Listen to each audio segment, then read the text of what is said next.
Medal decider match নয়, কিন্তু উত্তাপ ঠিক তেমনই। ফ্রান্স আর্জেন্টিনার শীর্ষ ৮-এর লড়াইয়ে ফাইনালের ছাঁচ। সম্প্রতি দল দুটোর ফুটবলারদের বিভিন্ন কর্মকাণ্ডের জন্যই লড়াইটা এখন সুপার ক্লাসিকো হওয়ার পথে, হোক সেটা যে কোনো পর্যায়ের খেলা। দুর্দান্ত ছন্দে চলছে ফ্রান্সের অলিম্পিক মিশন। অরির ফরোয়ার্ডরা আছেন ব্যাপক ছন্দে। তার আরও একটি ডিসপ্লে তাদের বর্দুতে। খেলার মাত্র ৫ মিনিটেই ফ্রান্সের লিড, মাতেতার গোলে চালকের আসনে স্বাগতিকরা।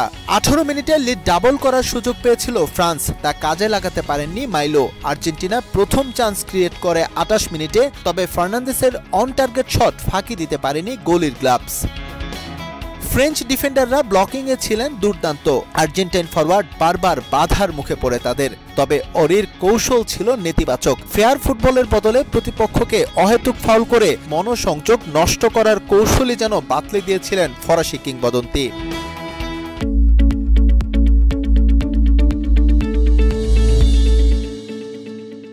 পিছিয়ে থাকায় আর্জেন্টিনার সমতায় ফেরার ক্ষুধা ছিল প্রবল। প্রতিপক্ষের রক্ষণে উপর্যুপরি আক্রমণ শানাতে থাকেন আলামাদা আলভারেজরা। ৬৫ মিনিটে সুযোগ পেয়েছিলেন সিটি ফরওয়ার্ড, তবে পোস্টে রাখতে পারেননি বাপায়ের জোরালো শট।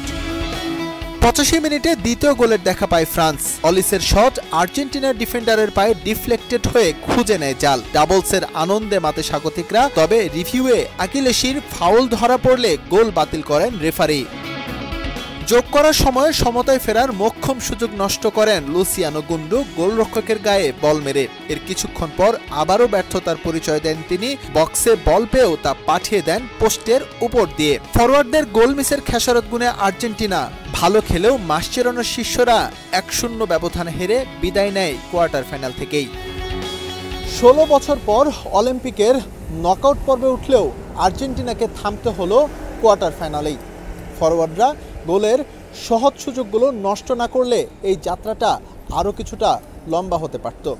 তবে একটা বার্তা কিন্তু ঠিকই দিয়ে রাখলেন হাভিয়ের মাসচেরানোর শিষ্যরা।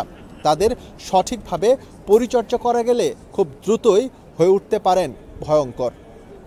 প্যারিস থেকে এস এম ইকবাল, সময় সংবাদ।